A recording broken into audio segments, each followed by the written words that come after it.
Okay, another video from Unfound, believe it or not.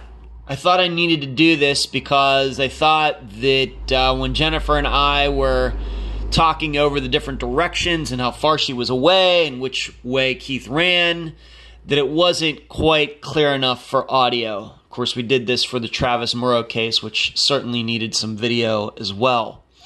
So I'm just going to diagram what happened that day as far as what Jennifer said.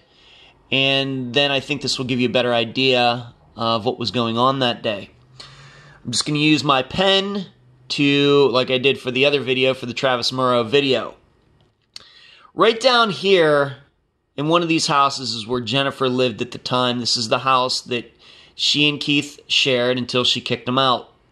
So this would have been the house that Keith, Dennis, the Sheltons, and their daughter came to that day to look at that dog, their dog. And as was stated in the interview, Keith went around the backyard. Once again, it's one of these houses right in here.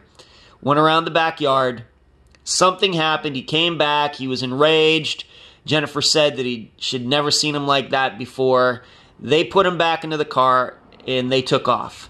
So, of course, they came down here to get to the house, but when they left, they went back up this road, and she was still standing out here in her yard. And you can see it's pretty flat here. If you were to do a Google Street View, it's possible to see this. That they got to this intersection right here. This is Wingfield Orchard Road right here, as you can see the title right here. This is Matthew Mills Road. You can see the title right there. They got up right to this intersection, and my understanding is that they were going to be turning right. Okay?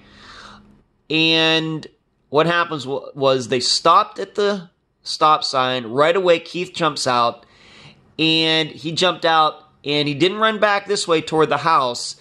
To Jennifer, it looked like he ran across the street. So like this direction or this direction, something like this. He did not run back this way. Okay?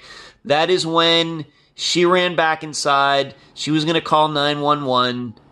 But then she came back outside with the, I don't think it was a cell phone. I think it was like a cordless phone, regular cordless phone. She came back out, and she did not see Keith or the car there anymore. All right, so she thought, well, maybe they took off, they got him, who knows what's going on. She goes back inside.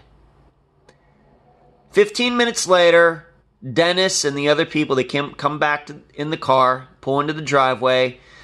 They're wanting to know if Keith came back to the house. Of course, he did not.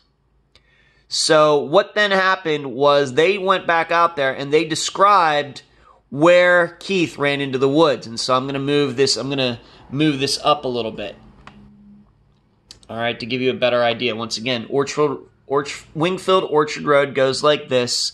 This is Matthew Mills Road right here. So the car stopped right here. This is where Keith jumped out. Dennis claims that Keith ran into this very thin grouping of trees right here. Now you can see there's a house right here. That's a house right there. He claims that he ran into these trees right here. If you do a street view, it looks a little thick, but you can tell it's not very wide at all. It might be, I don't know, 50 feet wide or 60 feet wide, 70 feet wide, something like that right here. So he's claiming that Keith ran into these woods. They tried, I'm guessing they walked around or drove around, tried to see if he came out any of these directions. They didn't see him, and that's when they came back to the house down here. So when Jennifer and Dennis then came back up, could not find him. Now you will see that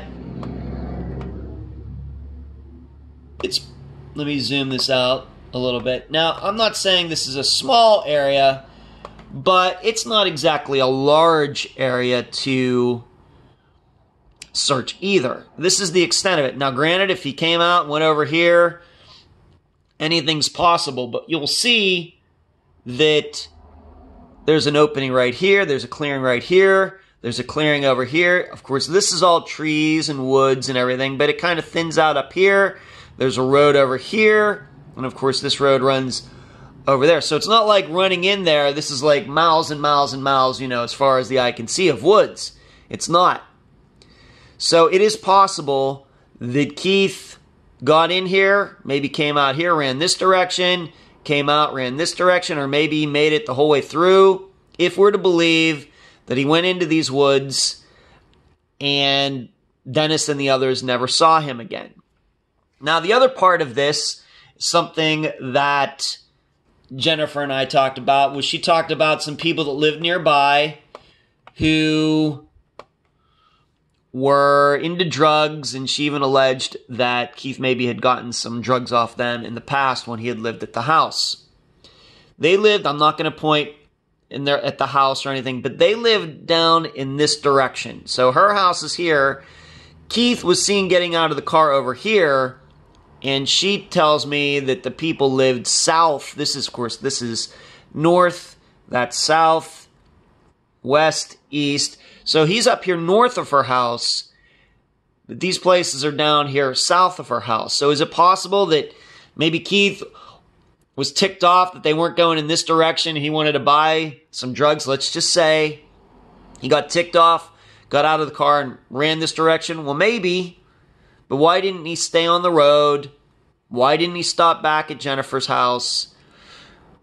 It's just hard to say. It's not like he jumped out of the car and a person he used to buy drugs from lives in this house here or this house or anything like that. It's not like right there. My understanding, it's down in this direction. So I just wanted to diagram that for all of you because I thought it was important because sometimes audio does not do directions justice. So there you go.